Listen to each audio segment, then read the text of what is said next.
हमारे सौरमंडल में हमारी पृथ्वी के अलावा भी एक ऐसा ग्रह है जहां पर प्रचुर मात्रा में पानी मौजूद है।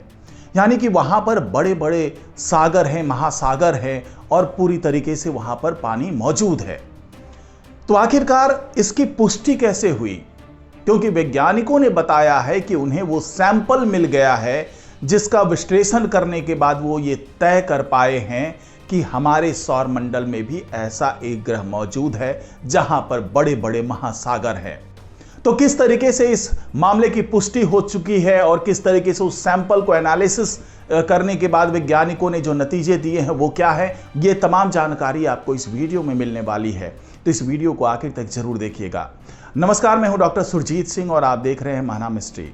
अगर आपने इस चैनल को सब्सक्राइब नहीं किया है तो सब्सक्राइब कर लीजिए और साथ ही अगर ये वीडियो आपको अच्छा लगे तो इसको लाइक कीजिए, शेयर कीजिए और कमेंट जरूर कीजिए।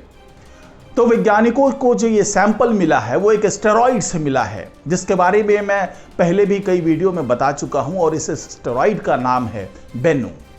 इसी बेन्नू एस्टेरॉइड के सैंपल को लेकर के जब वैज्ञानिकों ने उसकी एनालिसिस की तो उनकी समझ में आया कि ये एस्टेरॉइड किसी ऐसे ग्रह से टूट कर आया हुआ एस्टेरॉइड है, ये किसी ऐसे ग्रह का हिस्सा है जहां पर बड़े बड़े महासागर हो सकते हैं। तो आखिरकार वैज्ञानिकों को इस एस्टेरॉइड में क्या मिला और कैसे ये एस्टेरॉइड से सैंपल ले पाए, ये तमाम जानकारी आप थोड़ी देर में आपको मिलने वाली है। तो इस एस्टेरॉइड बेन्नू से लाए गए सैंपल के जो इनिशियल एनालिसिस है, जो उसका प्रारंभिक विश्लेषण है, उससे हमारे सौर मंडल के कई रहस्य खुल रहे हैं।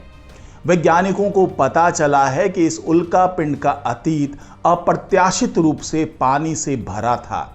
वैज्ञानिक मान रहे हैं कि यह किसी प्राचीन समुद्री ग्रह से अलग हो गया होगा। नासा ने जो अपना एक मिशन चलाया था ओसिरिस रेक्स मिशन के तहत, उसने 2020 में पृथ्वी के करीब एस्टेरॉइड बेन्नू का 121.6 ग्राम सैंपल लिया था। यह सफर भी बहुत ही रोमांचक था जब ओसिरिस रेक्स मिशन के तहत एक जो अंतरिक्षयान कह लीजिए या एक सैटेलाइट कह लीजिए, वो वहां पर पहुंचा और वहां से उसने सैंपल कलेक्ट किया और उस सैंपल को एक कैप्सूल के माध्यम से, कंटेनर के माध्यम से हमारी पृथ्वी पर भेजा। और उसी सैंपल का एनालिसिस करने के दौरान वैज्ञानिकों को यह पता चला कि यह एस्टेरॉइड बेन्नू किसी समुद्री ग्रह से आया हुआ एक एस्टेरॉइड है। और तभी से वैज्ञानिक इस एस्टेरॉइड की चट्टानों और धूल का विश्लेषण कर रहे हैं।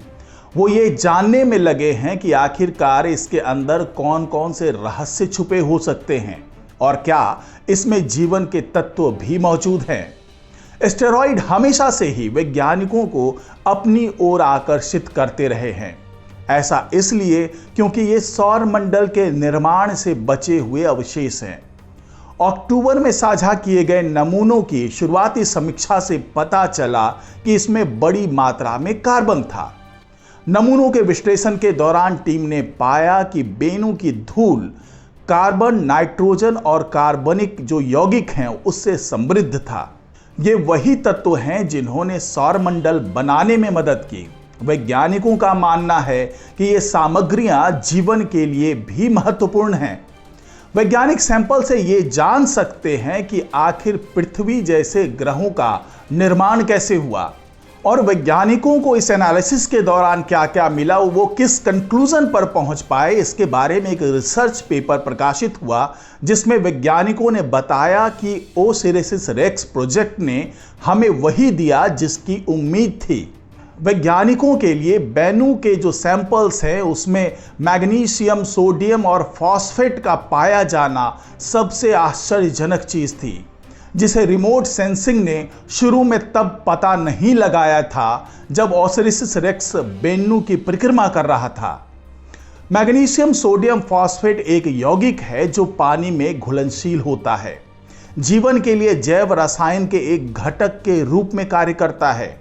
वैज्ञानिकों ने कहा कि यह संभव है कि एस्टेरॉइड एक छोटे महासागर वाली दुनिया से टूट गया हो जो अब हमारे सौरमंडल में मौजूद नहीं है।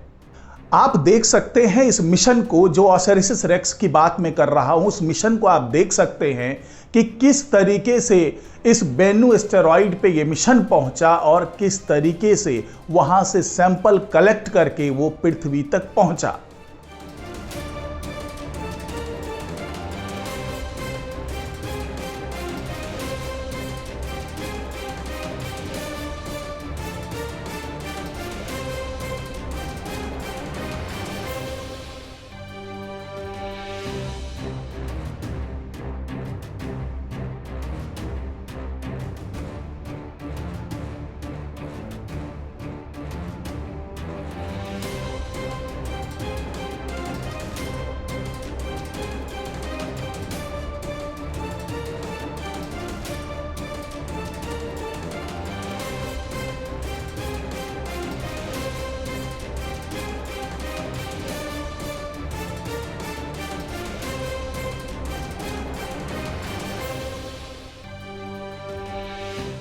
ये जो सैंपल एस्टेरॉइड से इकट्ठा किया गया, जिसे धरती पर भेजा गया, उसी की एनालिसिस वैज्ञानिकों ने की और जो खुलासे हुए वो अपने आप में चौंकाने वाले हैं। क्योंकि जिस तरीके से वैज्ञानिकों ने बताया कि उसमें वो तत्व पाए गए हैं जो पानी में घुलनशील होते हैं, यानी ये एस्टेरॉइड कभी किसी समुद्री ग्रह का हिस्सा था और उसी से टूटकर अलग हुआ, जिस कंक्लूजन पर वैज्ञानिक पहुंचे। अब सवाल ये उठता है कि अगर वहां समुद्र जैसी कोई चीज थी, समुद्री ग्रह था, वो वहां पर महासागर थे, तो क्या वहां पर उस पानी में जीवन भी मौजूद था? क्योंकि वैज्ञानिक अब ये मानते हैं कि वो तमाम चीजें इस बेन्नु एस्टेरॉइड से मिली है जो जीवन की उत्पत्ति के लिए सहायक होते हैं। तो आने वाले दिनों में जब और ज्यादा एनालिसिस होगी, उसके सैंपल को और बारीक तरीके से एनालिसिस उसका किया जाएगा, तो ये समझ में आएगा कि क्या वाकई वहां पर पहले जीवन था और क्या कुछ जीवन के अवशेष अभी भी एस्टेरॉइड में मौजूद हैं। भले वो अभी जिंदा ना हो, लेकिन क्या वो अवशेष मिल सकते हैं वैज्ञानिकों को जिससे ये पता चले कि उस ग्रह पर कभी जीवन था। और वैज्ञानिक ये भी समझने की कोशिश करेंगे कि क्या वो ग्रह हमारे सौर मंडल से बाहर कहीं अभी भी मौजूद है। क्या ये एस्टेरॉइड हमारे सौर मंडल से ही निकला हुआ कोई एस्टेरॉइड है या फिर सौर मंडल के बाहर से आया हुआ कोई एस्टेरॉइड है। क्योंकि आमतौर पर ऐसा होता नहीं है। क्योंकि हम ऊट क्लाउड की बात कर ले और या फिर हम अपने जो 9th प्लेनेट की बात करते हैं, तो वो इतनी ज़्यादा दूरी पर है जहाँ तक इंसान अभी पहुँच नहीं पाए हैं, लेकिन वो भी सौर मंडल का हिस्सा है। तो क्या ये भी माना जाए कि ये बेन्नु एस्टेरॉइड उसी 9th जो प्लेनेट है, एक हाइपोथेटिकल जो बातें होती है कि एक 9वां ग्रह भी हमारे सौर मंडल में स्थित है, तो क्या वो वहाँ से टूट करके यहाँ तक पहुँचा। तो ये तमाम कयास हैं जो वैज्ञानिक लगा रहे हैं और एनालिसिस कर रहे हैं। हो सकता है कि आने वाले दिनों में वो कुछ और खुलासे कर पाए इस बेन्नु एस्टेरॉइड के बारे में। तो आज की रिपोर्ट में फिलहाल इतना ही। नमस्कार।